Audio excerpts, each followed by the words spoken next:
Is it true that Hindus or Brahmins were not allowed to cross the sea according to Hinduism, which is one of the reasons that caused the first war of independence? You're referring to 1857. So, in the Rig Veda, there is a mention of ships and Samudra. In the Shatapatha Brahmana, which is a Vedic text, there is a reference to ships that have 100 oars. We know for a fact that Indian genetic lineages were introduced into Australia about 5,000 years ago. Australia is in the middle of the Pacific Ocean. How did Indian genetic lineages make an introgression into the Australian gene pool 5,000 years before today? It means Indians went there by sea. They crossed the sea and went to Australia. It is known for a fact that Indian zebu cattle first appeared in Africa almost 10,000 years ago. And there was a second wave of Indian zebu cattle coming into Africa, Egypt to be more specific, about 4,000 years before today. And we know that the whole of Eastern Africa has a very strong Indian culture and influence. The only way to reach Eastern Africa from India is by sea, right? I mean, if you talk about Somalia, Kenya, Tanzania, Mozambique, Madagascar, and so on, you have a very strong Indian cultural and genetic influence there. The genetic influence is not yet proven because nobody has done genetic analysis of these people, but it will come in time. So Indians have been going and trading and communicating and maybe living in Eastern Africa for most likely thousands of years. It is known that Indian merchants traded with Egypt 2000 years before today, and maybe most likely much before that as well.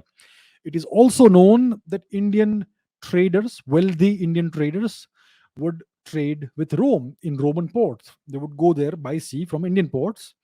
They would give the Romans, they would sell to the Romans whatever the Romans wanted from India, and they would take back gold from Rome in return. So India has always been a maritime nation, a great maritime nation, a seafaring nation. India has always been that. The the Cholas had Brahmins. The Kalingas, the Kalinga kingdom also had Brahmins. The Kalingans had been trading with Southeast Asia for at least 3,000 years before today. They are the ones who first introduced Indian culture and Hinduism into Southeast Asia. And the Cholas followed suit about 1,000 years before today. And the Cholas had a magnificent maritime empire. They had the most powerful navy on the surface of the planet at that time. The Cholas were Hindus. They were not some secular empire, right? So that's how it is. So it is absolutely incorrect. I mean, I know this claim is made in Indian history textbooks and all that. These are lies. These are incredible lies.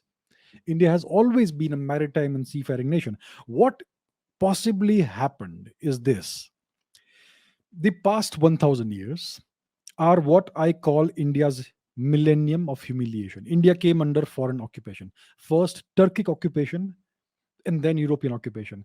And the Turks caused this incredible cultural and demographic genocide in India.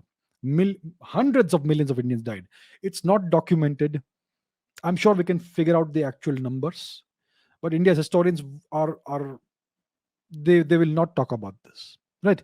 So you had this horrific genocide that happened over about a period of about 5 centuries. So the minimum death toll would have been 100 million, maximum could be way above 500 million. And it's happened over 5 centuries, 500 years. So these numbers do make sense, okay? And then you had the genocide that happened at the hands of the British. At least 100 million Indians died there. So over a period of 1,000 years, you have maybe 500 or million or more Indians dying in these horrific, repeated genocides. Hmm? So in such an environment, it became incumbent on all men to stay at home. You cannot go to foreign countries on ships. You have to stay at home and you have to protect your family. You have to protect the honor and the security of your family and of your relatives and so on.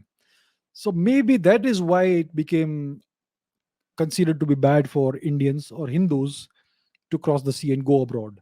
Stay at home, defend your family. So maybe it's something that emerged over the past 1,000 years, that it is a bad thing to go and cross the sea and go abroad. Stay at home and defend your family and defend the honor. So maybe it's something more recent, because historically there is absolutely no doubt about this, that India has always been a major maritime seafaring nation and culture and civilization.